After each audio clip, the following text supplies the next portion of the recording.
Turning our cameras and bringing streaming video to our monitors at Capitol Hill, House lawmakers voted to censure Texas Congressman Al Green days after Green was removed from those chambers after interrupting President Trump during the president's joint address to Congress. So here is the moment of the vote today and the response of Democrats supporting Mr. Green. Listen. Will Representative Green present himself to the will?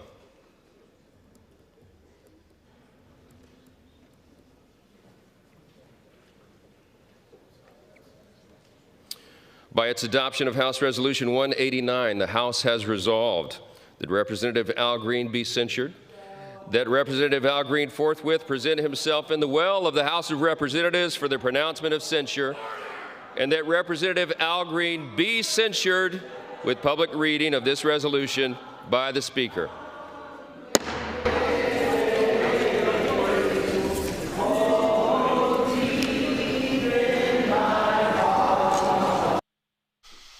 Singing there, and then you heard someone yell order from the floor there.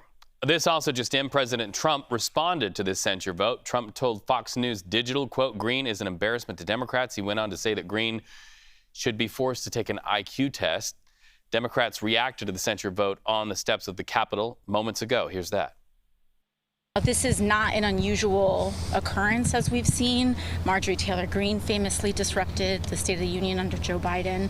And Democrats allowed her speech. They allowed her speech. Republicans are the ones that are now issuing censure motions because they dislike what a Democrat did during the State of the Union. So, I think that it's important for us to note that. And it's really because Republicans they're very thin-skinned and they're very sensitive and their feelings are very easily hurt, and so they have to vote on censure resolutions. That censure vote was outrageous to my mind.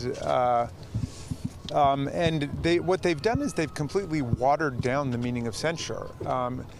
If you censure people over heckling, of course, now we'll have to start censuring Marjorie Taylor Greene. She repeatedly heckled President Biden, but he handled it the way that a great president handles heckling. He engaged with it. So let's bring in CBS News congressional correspondent Caitlin Huey-Burns for more on this. Yeah, when that happened, I thought, okay, I have seen this before, only with somebody from their own party. Break down, first of all, what it means for our viewers who don't know what a censure is. What's the weight of that other than a finger wagging? Yeah, Reed, that's exactly it. It's essentially a very public wrist slapping. You saw that the person being censured actually has to appear on the floor and hear this motion go through. So it's really meant to embarrass the member. It doesn't really carry any other weight beyond reputational damage, if at all. So it's a very, messaging kind of dynamic that they go through. But you do have some Democrats that actually voted for the censure. So on one hand, you just heard from some Democrats saying, look, Republicans are using this to crack down on free speech. But then on the other hand, you did have some Democrats who voted in favor of censuring their colleague. Bigger picture here, too, is this was just one way that Democrats, at least one Democrat, wanted to express how they feel about the Trump administration and kind of speaks to the broader issue that Democrats have, which is how do they go about opposing this presidency when they have very little at their disposal? They haven't really rallied around a singular strategy yet. This was Al Green's way. He is also someone who has done these sorts of things before in some ways. He repeatedly brings up impeachment notifications for the president as well. So this is one instance, but it does raise the question of whether this will become a reoccurring one. Well, the other major story on Capitol Hill today, the government funding bill. Lawmakers they really have a ticking clock, right? They have to get that passed to avert a government shutdown. It looks like another opportunity to kick the can down the road or really seal something. What are you seeing there?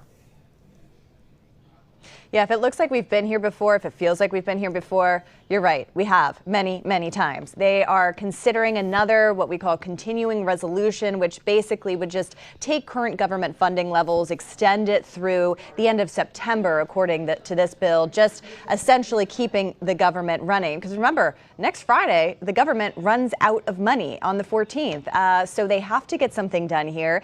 The House Speaker has proposed what he's calling a clean CR. So essentially just saying, here are the levels. Let's just extend it further. The president met yesterday with some of those members from the Freedom Caucus. You hear about these guys a lot. These are some very conservative members of the House who have opposed traditionally any sort of continuing resolution here.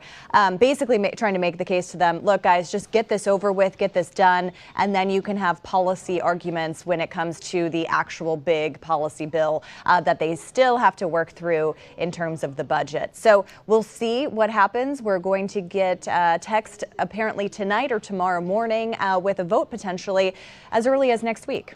Okay, so speaking to Republicans who are really pushing to get that continued resolution, at the suggestion of President Donald Trump, Congressman Chip Roy had this to say just moments ago. Let's let our viewers hear that and then we'll talk about it. Well, it will be a disaster for working class families all over this country. It will mean higher property taxes. There are programs in the Department of Education which provide substantial amounts of help to low-income and working class communities where it is hard, where the tax base is very, very low. Through the Department of Education, kids with disabilities, and there are millions of them, get the help that they need. So I think what we need to do is take a good look at where there is bureaucracy, where there is waste. Let's go after it. Nobody does not want to do that. But just taking a chainsaw and dismantling programs which will hurt millions and millions of working class people is just not acceptable. Well, we have buttons in TV, my friend, and sometimes those buttons take us to the wrong soundbite. Anybody who is not living under a rock knows that that is Senator Bernie Sanders. Now we have what we want to talk about. Let's go ahead and roll and see what Mr. Roy had to say. Just stay with us here. We're going to do this. The president believes he needs a CR in order to be able to stop Democrats from playing games, which they want to do. Like they want to stop DOGE. They're rattling about shutdown. I don't really buy that much, but they want to be able to move forward. And my view on it is, if you're telling me as a conservative, you're going to freeze spending for 6 months, hold the defense hawks at bay, get everybody in a room and keep getting DOGE transparency and demonstrating all of the waste, fraud, and abuse that we can then use to go inform FY26, I'm good with that. That's my view. He's good with it, but what about his peers? What are your thoughts?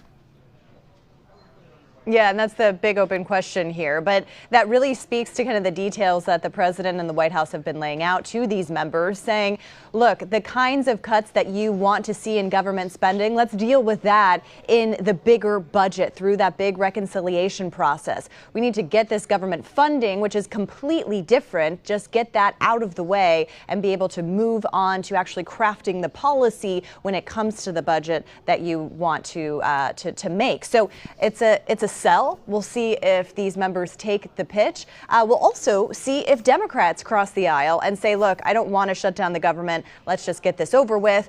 You also have Democrats who say, look, this is where we can exert our leverage. Maybe a shutdown of the government. The president gets blamed for it. It's not on us. We'll see how that politics plays out as well. We know you'll be there. Thank you so much. Good to be with you. Whether we roll the right sound at first or not, you always help it to make sense. Caitlin Huey-Burns.